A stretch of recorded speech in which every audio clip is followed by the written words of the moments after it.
mendapatkan keuntungan yang tidak sedikit dari kegiatan aborsi itu. Berapa coba tuh? Mantap banget tuh kayak 10 miliar. Itu udah bisa buat apa tuh?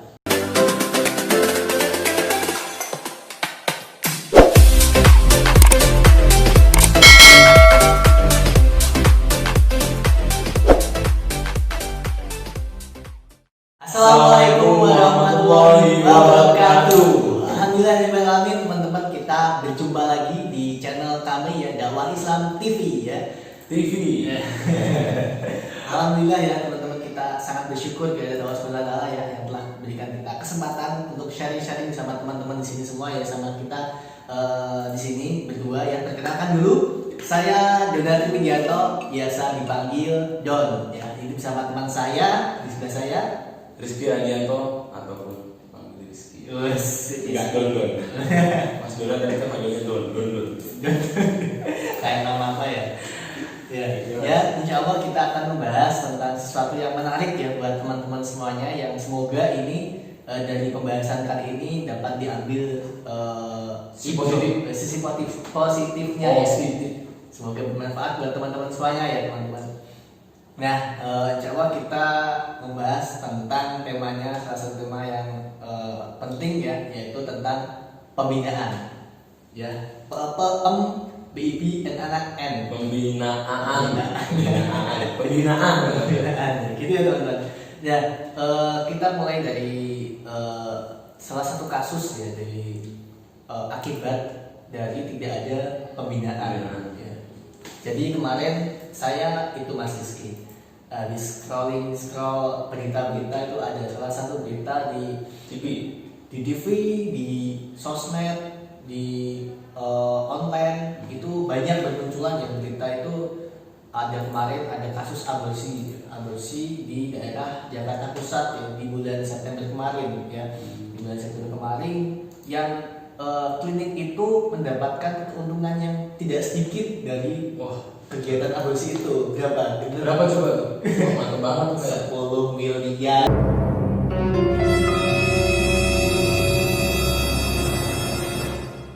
Kawin nikah 3 kali. Beli mobil dulu gajes 3 juta. Astagfirullahaladzim. Tapi itu kayak membunuh nyawa ya seorang bayi gitu ya. Bayi banyak banget itu, bayi yang sudah, dan itu bukan kasus yang pertama itu, kasus aborsi.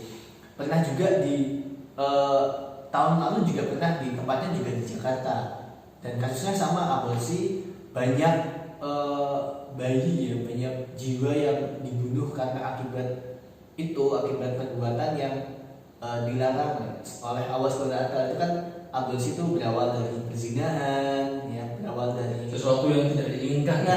Betul sekali, sesuatu yang tidak diinginkan. Bahkan di mata manusia pun itu buruk. Apalagi di mata perbuatannya ya. Tapi kalau bayinya sih tidak, bayinya tuh suci ya. Yang buruk orang tuanya. Iya. Ya itu baru kasus yang pertama Mas Rizky. Iya. Antum ada kasus lagi ya? Wah, ini kasusnya terbaru banget gitu. Tanggal 2 Oktober kemarin Mas. Jadi baru banget dari ya kemarin ya. Saya nggak lagi baca berita tuh ya di detik.com. Wah, ternyata jadi anak SMP itu berzina dengan SMA. Nah, yang SMA ini cowok, umurnya 16 tahun, yang pacarnya cewek, SMP umur 15 tahun. Nah, mereka ini ternyata berpacaran, Mas. Iya. Pacaran. Dikirain kan udah saling cinta tuh. Iya. Saling cinta. Si ceweknya ini yang masih SMP ini diajak untuk berhubungan badan. Nggak mau, dipaksa. Akhirnya dipaksa, terjadilah pemerkosaan itu. Kemudian si cewek ini melapor pada orang tuanya, menangis-nangis. Akhirnya Polres Nganjuk melakukan penangkapan kepada si tersangka ini yang masih SMA loh Mas, bayangkan itu masih muda, masih sangat muda sekali. SMA harus berusia dari usia 16 tahun ya. Si wanita ini umur 15 tahun tuh. Itu SMP SMA dulu, saya SMP itu nggak pernah tahu kayak gitu. Soalnya akhirnya dulu masih poni Mas. Terus mainnya cuma bola ya, tiap hari main bola, berenang. Itu sekarang majuan teknologi itulah harus ada batasan itu salah dua ya. Seperti pisau bermata dua teknologi. Ya. Kalau kita bisa melakukan kebaikan itu menghasilkan kebaikan yang luar biasa. Kalau untuk keburukan ya menghasilkan keburukan. Ya. Itu baru beberapa sih ya teman-teman. Beberapa kasus dari berbagai banyak kasus yang itu tidak hanya terjadi satu kali, itu berulang kali terjadi. Tidak ada solusi yang bisa menyelesaikan permasalahan ini. Ya, solusi yang diberikan adalah solusi pragmatis yang itu sudah pasti tidak akan menyelesaikan permasalahan ini gitu. Tapi kita lihat coba di masa daulah ya, dulu pada saat Rasulullah ada pemuda-pemudanya itu pemuda yang berkualitas, Mas. Pemuda-pemuda yang berkualitas seperti orang-orang yang masuk Islam pertama kali. Asal awalnya ya. Ya, seperti antum kenal itu ya, kita pasti kenal semua Mus'ab bin Umair. Ya, ada Abu Bakar As-Siddiq, Abdullah bin Mas'ud, dan itu Zaid bin Harisah, Ali bin Abi Thalib, ya. Itu beliau itu merupakan orang-orang yang berkualitas ya, Mas. Iya dan setuju dan setuju. Termasuk sahabat yang sangat fenomenal, walaupun dia tidak pernah bertemu Rasul, tapi kematiannya itu ditangisi oleh penduduk langit. Uwais Al-Qarni. Masya Allah, Uwais Al-Qarni ya. Keren. Sebagai orang yang teladan kita, kalau kita mau berbakti pada orang tua itu salah satu teladan kita Uwais Al-Qarni. Ya intinya orang-orang yang tadi itu tidak lepas dari pembinaan, ya Mas ya. Karena Mus'ab bin Umair yang menjadi duta Islam pertama kali di dunia. Iya Mas ya. Masya Allah, dengan ketaatannya, dengan keistiqomahannya mengikuti pembinaan bersama Rasulullah secara langsung ya di rumah Arqam bin Al-Arqam ya, melingkar yang dinamakan itu Halaqah ya. Itu ya Mas ya. Ya itulah dari pembinaan itu akhirnya muncullah orang-orang terbaik. Salah satunya adalah Mus'ab bin Umair yang mengislamkan seluruh kota Yathrib yang kita sebut sekarang sebagai kota Madinah. Itu berawal dari pembinaan. Gitu teman-teman. Jadi itu ya Mas. Ada sesuatu yang harus kita istiqomahkan ketika kita itu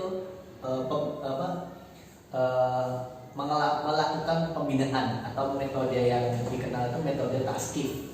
Kamu gimana? Ya menurutku ya pembinaan itu penting lah Mas, karena di pembinaan itu kita ketemu dengan orang-orang yang sevisi. Kalau kita di lapangan futsal paling kita ketemu dengan orang yang satu hobi futsal, mungkin kita ketemunya seminggu kali di lapangan futsal bro. Dan tentu dia mau membantu kita dalam keadaan seperti apa itu, karena kita terbatas hanya di lingkup satu pemikiran ataupun satu hobi yang sama. Begitu juga dengan yang lain, mungkin hobi sepeda, mungkin ketemunya cuma sepeda aja.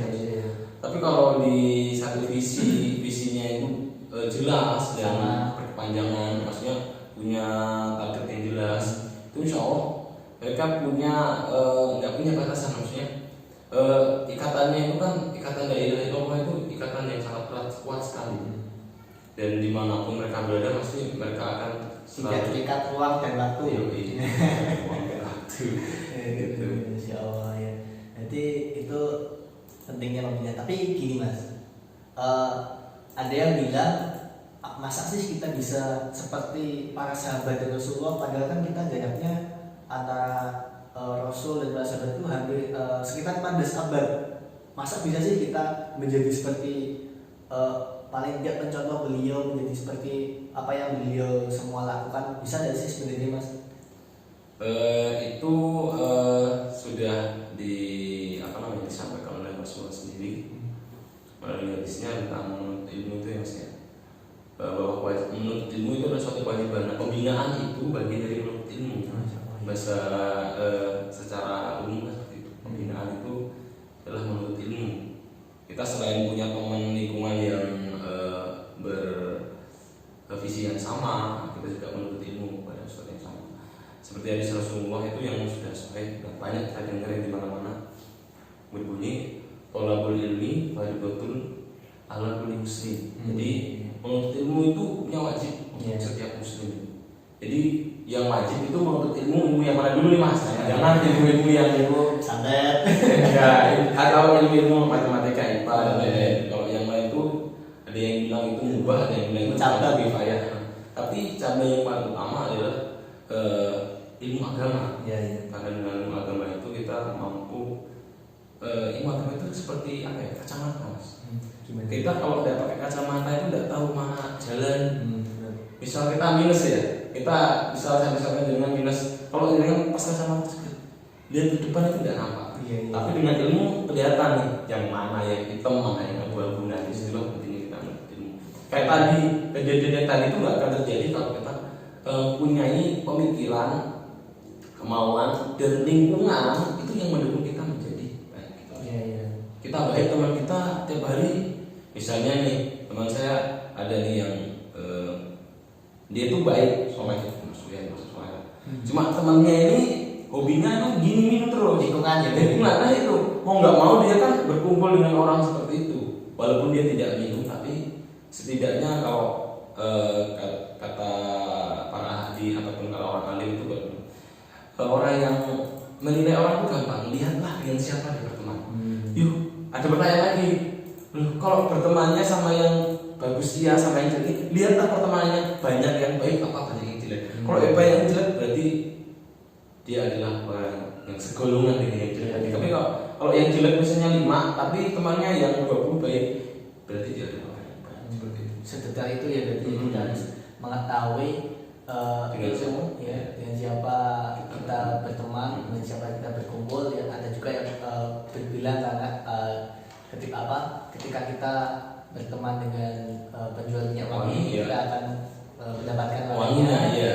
Sama Sama kita tadi. belajar ketika berkumpul dengan pada besi, kita akan menerima Panasnya, panasnya. panasnya. Masya Allah. Jadi itu pentingnya kita mau ilmu, bukan karena kita berada jauh jaraknya dengan Rasulullah, berarti kita belum tentu kita tidak bisa menjadi seperti beliau.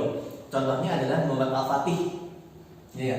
Beliau jaraknya Jauh. 800 tahun dengan Rasulullah Muhammad SAW, tapi beliau bisa menjadi seseorang yang menjadi penjemput di syarat Rasulullah, membebaskan kota Konstantinopel. Ya, dan didikannya beliau itu melakukan pembinaan juga. Intinya kita menggunakan metode yang sama, metode pembinaan, gitu teman-teman. Jadi itulah kita harus pentingnya pembinaan. Nah, gini mas, ini kita sudah membicarakan tentang pertama kasus tadi, dan kita sudah memberitahukan pada teman-teman semua tentang pentingnya pembinaan. Nah, di sini tuh kita di dakwah Islam, ya, di dakwah Islam, insya Allah di bulan ini ya kita akan membuka open pembinaan buat teman-teman yang ingin melakukan pembinaan secara intensif, ya, per pekan sekali. Keuntungannya apa mas? Fasilitas ketika kita mendapat pembinaan.